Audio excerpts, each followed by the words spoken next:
Ayun. So ngayon nga mga kababayan, eto nga, oo. Eto nga yung ating unang pag-uusapan mga kababayan na kung saan merong ibinulgar mga kababayan itong si Alan Cayetano. Nako, ano nga ba yung binulgar ni Alan Cayetano? Nako mga kababayan, si Erwin Tulfo may sikretong korupsyon. Oo, nahawak daw ni Ping Lacson na hindi mailabas. Pero ngayon, mga kababayan, binulgar ni Cayetano, blackmailing o binablackmail mga kababayan ni Alan Cayetano si Erwin Tulfo. Kaya nga daw mga kababayan, noong time na itong si Ping Lacson ay nagpapapirma sa isang partial report dito sa flood control, kaya daw ayaw pumirma ni Erwin Tulfo kasi 1, 2, 3, 4, 5, sangkot ka. 1, 2, 3, 4, 5, kaya ayaw mong pumirma. Nako mga kababayan. Angel Fire, Ma'am Cynthia Kapitlen, Nanay Minda. Nako, eto nga ha, pakinggan nyo ha. Pakinggan nyo, siyempre chismis. Eto ha. Oo, nako mga kababayan, eto nga. Ito. Sige, dito tayo kay Cayetano. Nako, nakakatuwa naman tong si Alan. Mukha siyang si Peter. Oo, nakakatuwa si Alan, parang si Peter. Peter Cayetano, Alan Cayetano. Pakinggan nyo ha. Galing po ito sa GMA News. Ito po. Sabi ni Raffy Tulfo, hindi daw sila Malacanang. Hindi sila tuta. In other words, hindi sila tuta. Okay. Ba't doon mo makikita yung graduated and experience? Bakit? Kasi si Ma'am Juane, si Senator Tito Soto and Ma'am Senator Criselda, Tulfo, Mami at Pablo. least sila tuta ng Malacanang. Pero si Erwin Tulfo, tuta lang ni Lacson. Celestino Quizon, Miguel of shoutout po. Hindi siya tuta ng Malacanang. Diba? Kasi nga may hawak sa kanya si Senator Lacson na alam sa kanya. Ma'am Maria Fehilo po. Yung sinabi niya na may tatlong kumausap na wag pumirma. Unang-una, yung dalawa kakampi na nila. Pangalawa, yung kakampi lang isa, nagsabi kay nakwento din sa akin yun. Sinabi kay Erwin, kami ang ginaganito ngayon. Ito ang hawak sa iyo. 1, 2, 3, 4, 5. Isang araw ikaw gaganon. Kaya nung una, hindi rin pumirma si Erwin. So yun ang mahirap sa Senado. 24 lang kami. Araw-araw kami nagkwekwentuhan. Minsan nagiinuman pa. Kaya kung magkwekwento kayo, ayusin nyo kwento nyo. Kasi alam ko rin yung kwento eh. Di ba? Magkwekwento kayo, bitin pa. Yung totoo, Erwin Tulfo, isa-isay natin hawak sa iyo. Gusto mo? Yung kontraktor na balik-balik sa office mo, yung kontraktor sa party, marami pang iba. Doon muna tayo. Ayan na mga kababayan ako. May hawak pala si Alan Cayetano or may alam sa sikreto ni Erwin Tulfo na pagkasangkot niya sa flood control na kung saan mga kababayan ay alam din ni Ping Lacson. Kaya ngayon, sabi ni Alan Cayetano, kung si Raffy Tulfo at si Tito Sen tuta ni BBM, ito namang si si Erwin Tulfo ay tuta daw ni Ping Lacson. Bakit? Kasi mga kababayan, matagal na daw alam ni Ping Lacson itong pagkasangkot ni Erwin Tulfo sa flood control. Ilan daw na mga contractors, kasi marami daw pabalik-balik sa opisina niya sa Senado. Nako, mga kababayan. Kaya nga daw, kung magkwento daw si Erwin Tulfo, ayusin daw ang kwento kasi alam daw ni Cayetano ang kwento ni Erwin Tulfo. Hala na. So ano nga ba ito? Ulitin natin dito banda. Kaya kung magkwento kayo, ayusin yung kwento nyo kasi alam ko rin yung kwento eh. Di ba? Magkwento kayo, bitin pa. Yung totoo, Erwin Tulfo, isa-isay natin hawak sa iyo. Gusto mo? Yung kontraktor na balik-balik sa office mo. isa-isahin daw natin yung sikreto ni Erwin Tulfo. Isa-isahin daw niya na hawak ni Ping Lacson. Alam daw ni Ping Lacson yan. Dito ko niniwala mga kababayan na talagang bakla si Alan. Bakit? Baklang ano yan eh. Baklang yan ginawa ni Alan. Pambakla yan eh. Baklang galawan yan. Kung talaga mang alam niya at may hawak sa ito sabihin natin 1, 2, 3, 4, 5. May alam si Alan sa mga sikreto ni Erwin Tulfo. Nasangkot si Erwin Tulfo sa korupsyon sa flood control kasi may mga bumabalik-balik daw na mga kontraktor pabalik-balik sa opisina ni Erwin Tulfo sa Senado. Bakit hindi niya i-file? 'Di ba? Bakit hindi siya mag-file? Ilabas niya ang pruweba, kasuhan niya si Erwin Tulfo kung talagang nagsiservisyo siya para sa mga DDS. Kasi 'di ba ang mga DDS galit na galit sa magnanakaw sa flood control? Ang tanong, so ano to? Dagdag points? Ano to, Alan? Para mapagtakpan mo yung 700 million na winaldas mo in just 24 days? Kung talagang meron kang ebidensya na 1, 2, 3, 4, 5 na alam mo hawak ni Lacson, bakit hindi mo ilabas at i-file mo sa ombudsman? Diba? Kung talagang naninindigan kang para sa bayan ang ginagawa mo, para sa DDS na nga lang di ba? Para mapanatag ang DDS. Di ba? Ilabas mo ang nalalaman mo kay Erwin Tulfo, i-file mo sa Korte Suprema, sa Ombudsman o kahit saan pa yan. Ilabas mo ang mga ebidensya, ipakita mo sa mata ng mataong bayan para makampante ang mga DDS na nabuboto at naniniwala sa iyo. Petra Cayetano. Continue. Yung contractor sa party, marami pang iba. Doon muna tayo. Marami pang iba. Diba? Okay.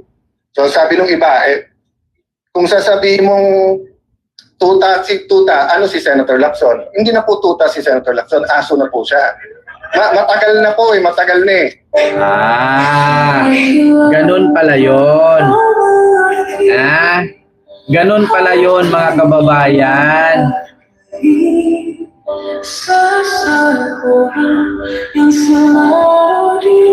Okay. Ganun pala yun. Hindi daw tuta si Ping Lacson. Aso daw. Matagal na daw ang aso. Iba pagkakalam ko ang aso si Marcoleta. Diba? Ayan na. Alan Cayetano, nag-umpisa ka na naman. Move on na, Alan. Tanggapin mo na yung pagkatalo mo. Yeah? Tanggapin mo na na ayaw talaga ng tao sa'yo. 3 araw ka lang naging Senate President. Ayaw mo lang bumaba, kaya umabot ng 24 days.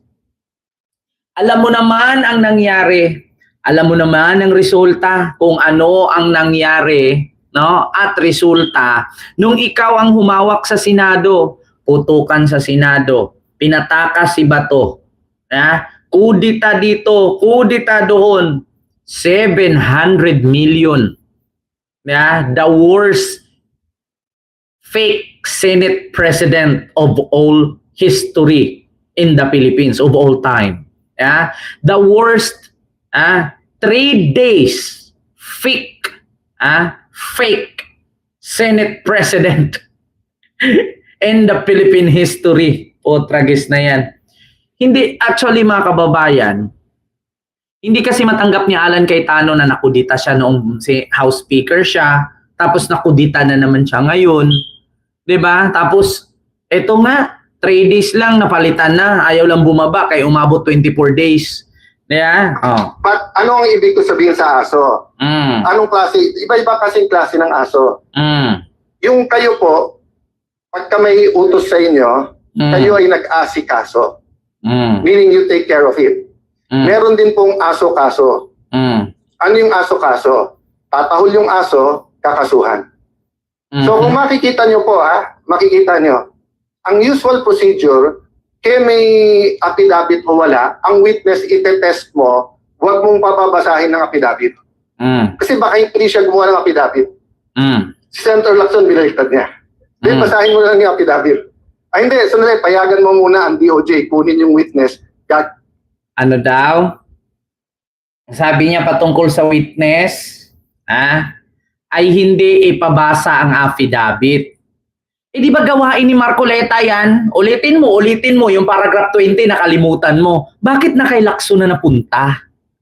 Eh di ba si Marcoleta yan, gumagawa niyan? Ang totoong aso si Marcoleta lang naman talaga, mukhang pag. Si Alan, ibinato kay Lacson yung nagpapabasa ng affidavit. Samantalang si Marcoleta naman yung ulitin mo, nakalimutan mo yung paragraph 20, wag madali, balikan mo. Oh, sino yung nagpabasa ng affidavit? Ni minsan ba si Lacson nag-hearing dyan? Meron bang pinapabasa niya ng affidavit? Yung affidavit, pagbalik, basahin mo yung affidavit. Hindi po yun ang sistema. Nasaan yung mga abogado na kahit kakampi nyo sa Pinklawan, yung mga dean ng law school, nakita nyo rin yan eh. Sabi ni Raffy Tulfo, hindi daw sila Malacanang. In other words, hindi sila tuta. Okay. Ba't doon mo makikita yung graduated and experience? Bakit? Kasi si Senator Tito Soto and Senator Raffy Tulfo, at least sila tuta ng Malacanang. Pero si Erwin Tulfo, tuta lang ni Lacson. Hindi siya tuta ng Malacanang. Diba? Kasi nga may hawak sa kanya si Senator Lacson na alam sa kanya. Yung sinabi niya na may tatlong kumausap na wag pumirma. Unang-una, yung dalawa kakampi na nila. Pangalawa, yung kakampi lang isa, nagsabi nakwento din sa akin yun. Sinabi kay Erwin, kami ang ginaganito ngayon. Ito ang hawak sa iyo. 1, 2, 3, 4, 5. Isang araw, ikaw gaganon. Kaya nung una, hindi rin pumirma si Erwin. So, yun ang mahirap sa Senado. 24 lang kami. Araw-araw kami nagkwentuhan. Minsan nagiinuman pa. Kaya kung magkwento kayo, ayusin nyo kwento nyo kasi alam ko rin yung kwento eh. Di ba? Magkwento kayo, bitin pa. Oh, yung totoo, Erwin Tulfo, isa-isay natin hawak sa iyo. Gusto mo?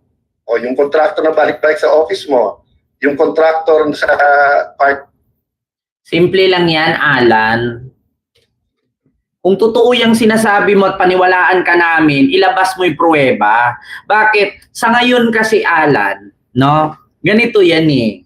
Si Ping Lacson kapag naglabas ng ganyang issue, naglalabas ng video eh. May video kuha sa CCTV. O ngayon, kung yung mga kontraktor na pabalik-balik sa opisina ni Erwin Tulfo, bakit hindi mo i-check yung CCTV sa Senado? Di ba? Oh. Bakit hindi mo i-file na kaso yan kung talagang sangkot siya?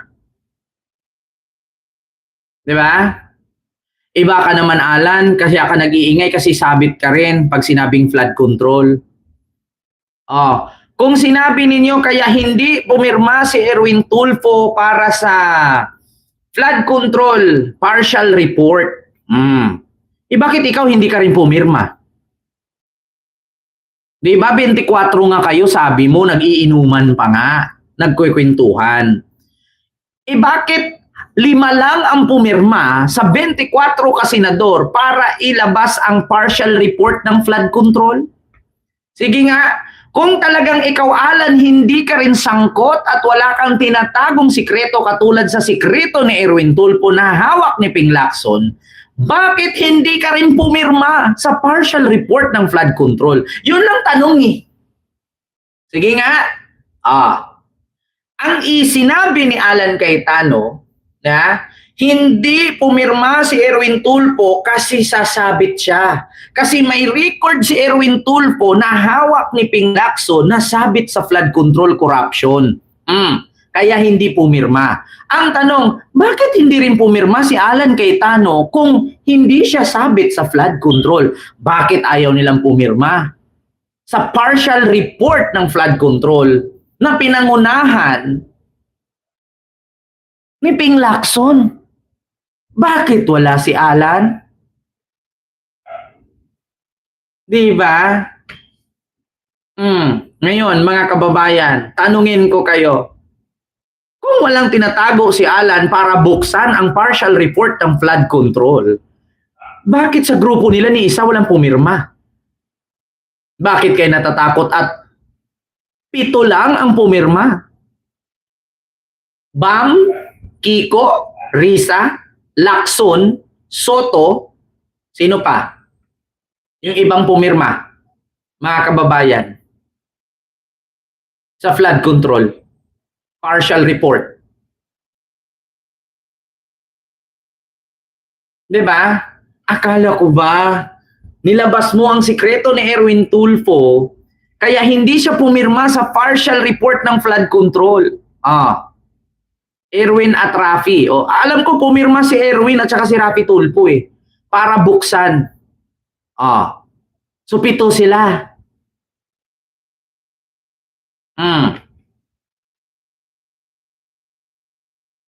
Akala ko ba wala dito mo mapagtanto na sinungaling si Alan. Si Erwin Tulfo daw hindi pumirma kasi takot mabulgar na sangkot sa flood control kasi hawak daw ni Ping Lacson ang record na may pabalik-balik na kontraktor sa opisina ni Erwin Tulfo. Samantalang yung i-check mo kung sino yung pumirma, si Alan doon ay wala. So ibig sabihin si Alan ang may sikreto. Sige. Eto na. Kung maniwala ka sa kwento ni Alan, tapos sabayan mo ng Bible verse, talagang mapapaniwala ka kasi may Bible verse Pero, bakit hindi natin subukang tignan, bakit hindi natin subukang tignan, mga kababayan, ang kwento sa Taguig na hawak ng mag-asawang Diskaya ang project sa kanila. Ito mga kababayan, baka nakalimutan nyo po, Diskaya, merong project sa Taguig, 1.1 billion flood control project sa mga Diskaya sa Taguig, questionable. Eto na.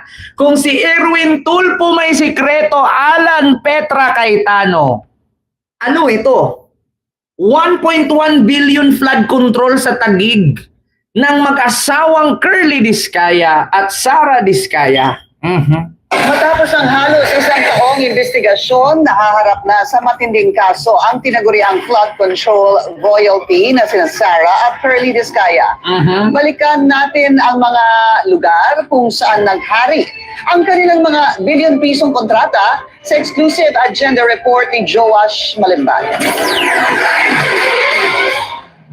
Opisyal nang may kaso ang tinaguriang flood control king and queen na sina Curly at Sara Diskaya matapos ang halos 1 taong investigasyon ng Office of the Ombudsman, DPWH, DOJ at ng Senate Blue Ribbon Committee. Matapos ang nangyaring pag-aresto kay Curly noong nakaraang linggo, sinabi ng kanyang kampo na handa itong magpangalan ng nasa mahigit 100 pang individual na sangkot umano sa flood control scandal.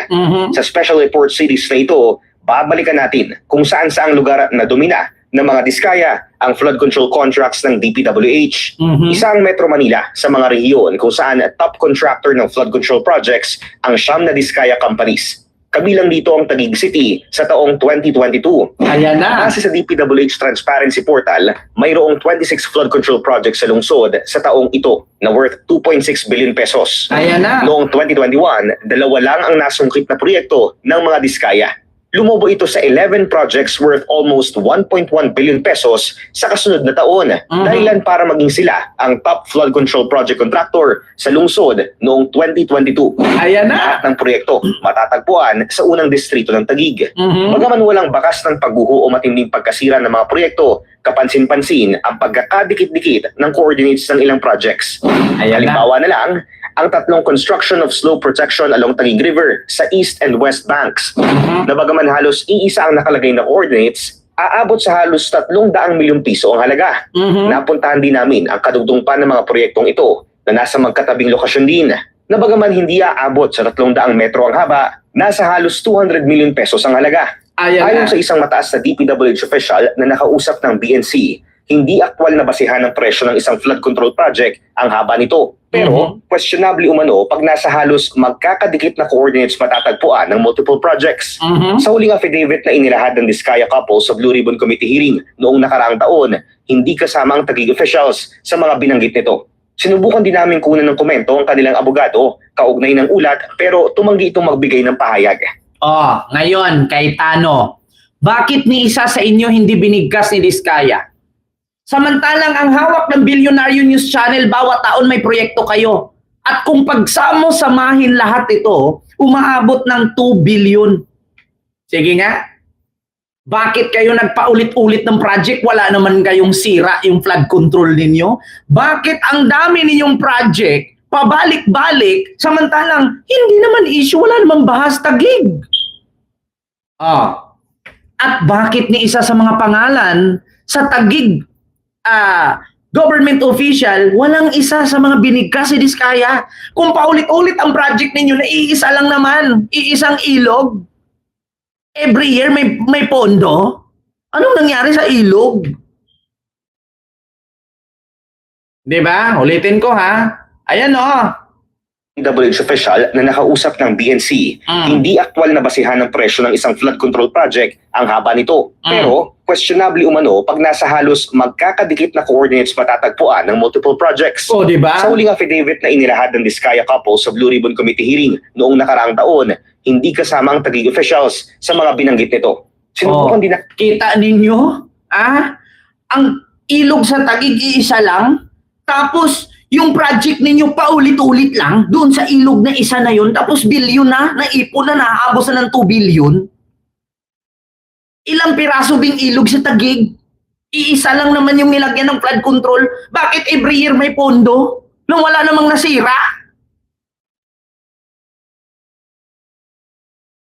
Diba?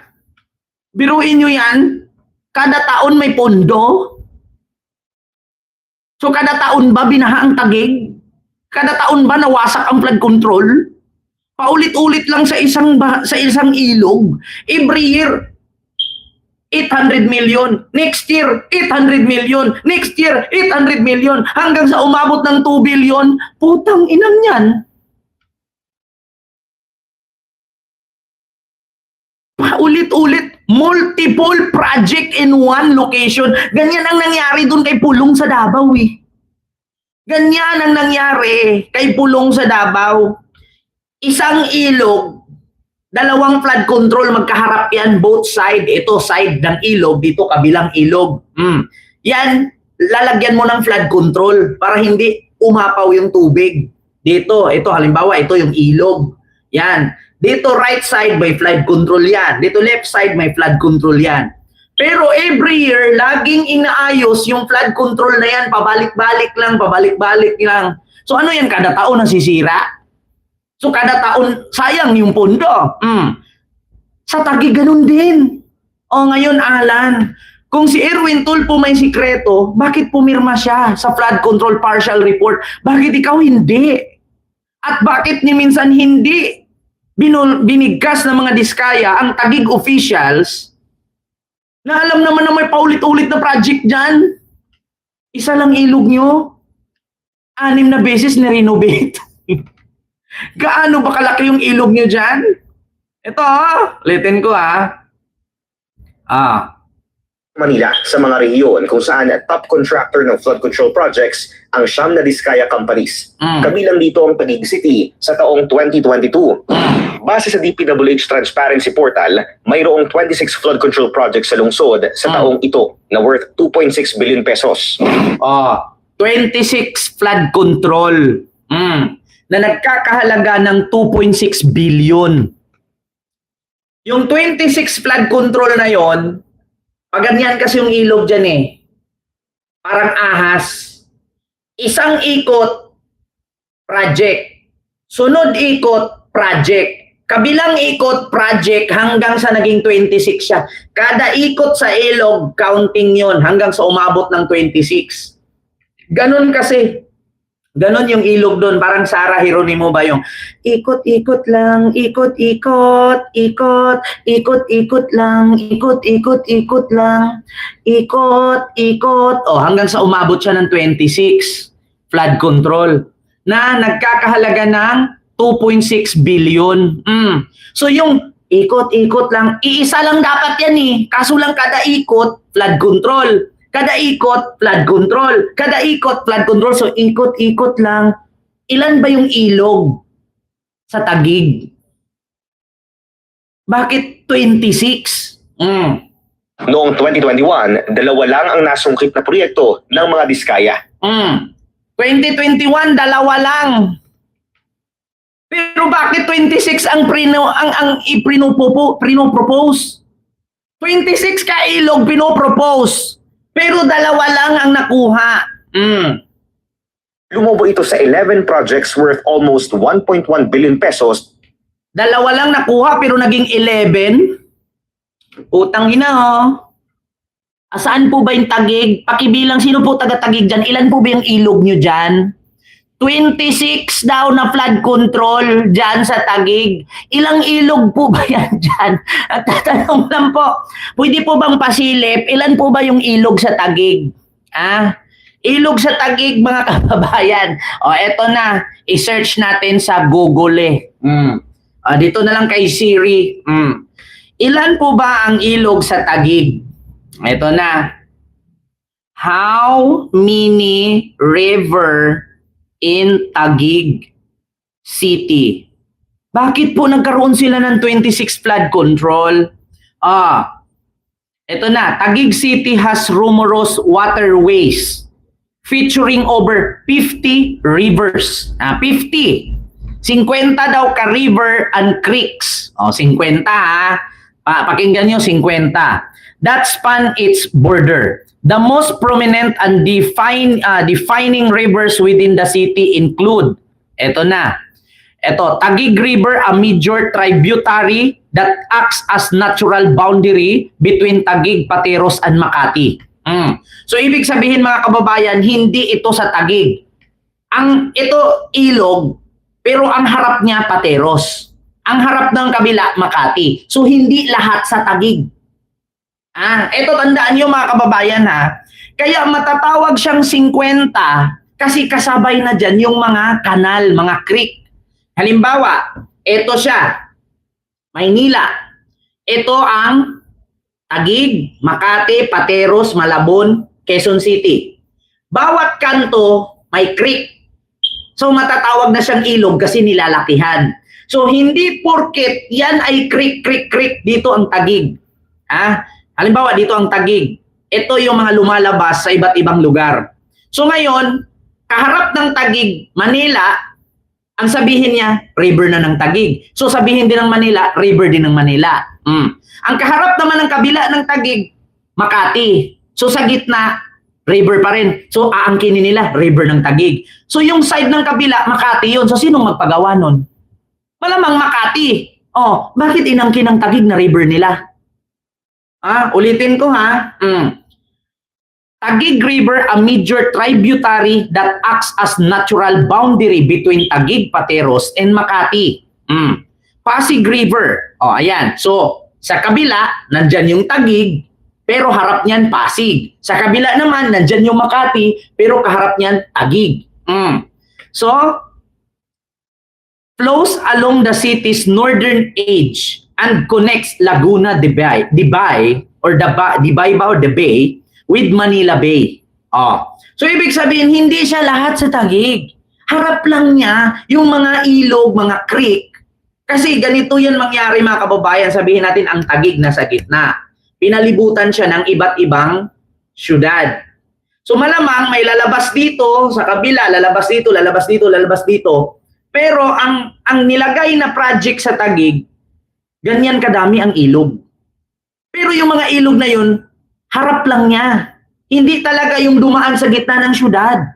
Masasabi mong 50 ang ilog kung mismong sa loob ng city of Taguig yan ang galing or dumadaan. Hindi po. Sa harap lang ng Taguig yan, mga creek nga, dumadaan lang yan. So ang nangyari, Umabot ng 26 flood control, putang inang yan.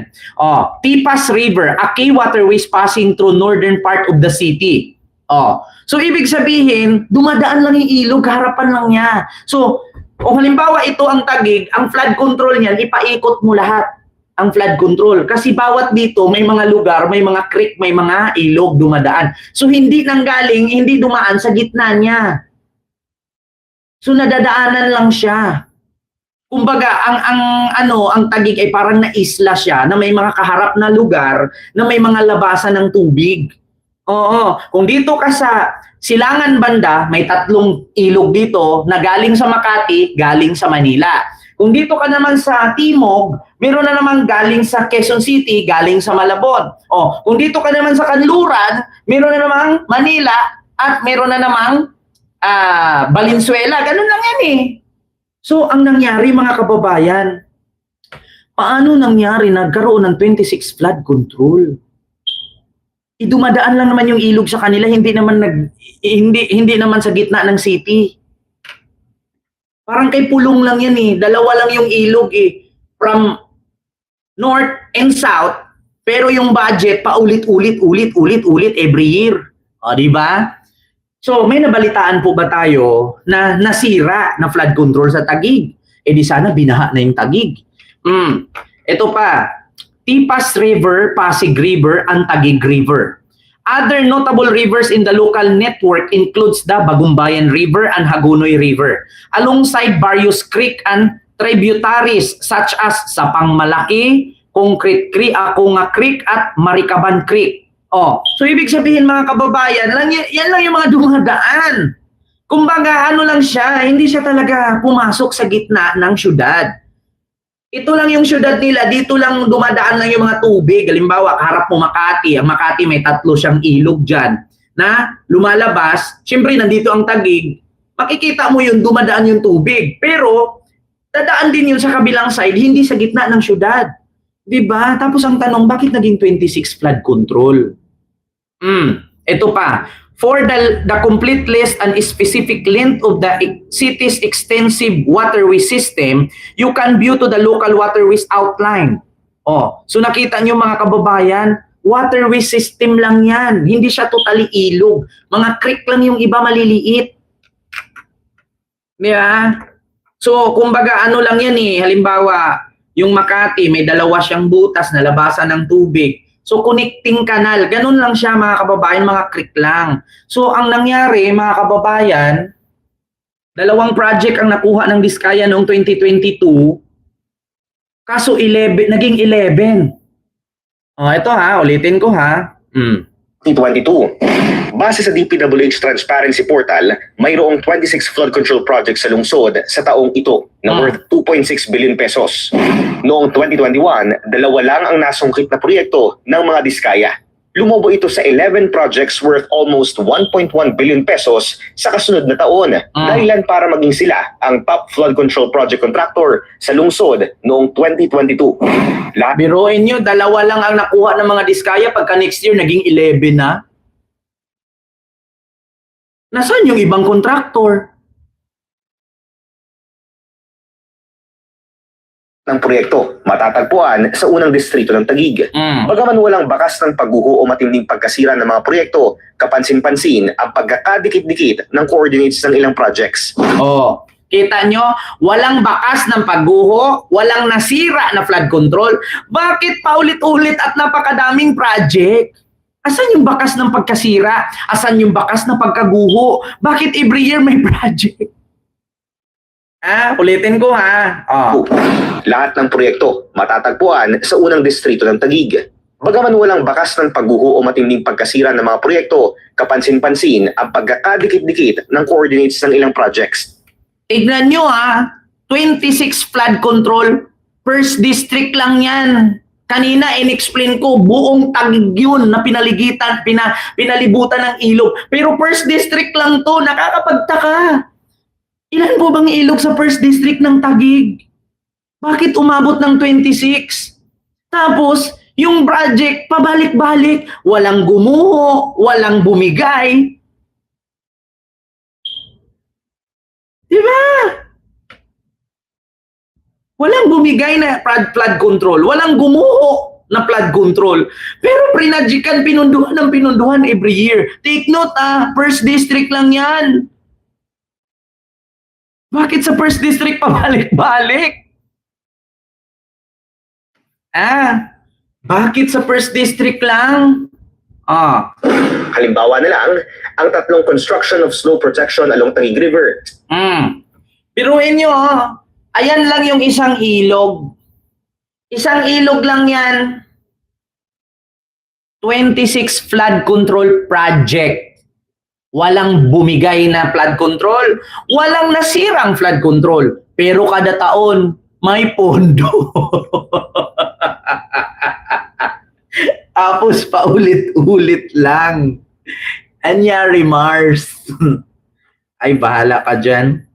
Kung si Erwin Tulfo may sikreto. Bakit yung ilog mo isa lang, first district lang, 26 flood control? Ilan po ba yung ilog dyan? Iisang way lang naman yan. Maniwala ako kung buong Taguig, sige sabihin natin 26 flood control. Kasi 50 ka ilog yan nakapaligid eh. Pero take note mga kababayan, first district lang yan ilang district bang Taguig? Bahala na kayo mag-search. Ayaw ko na talaga.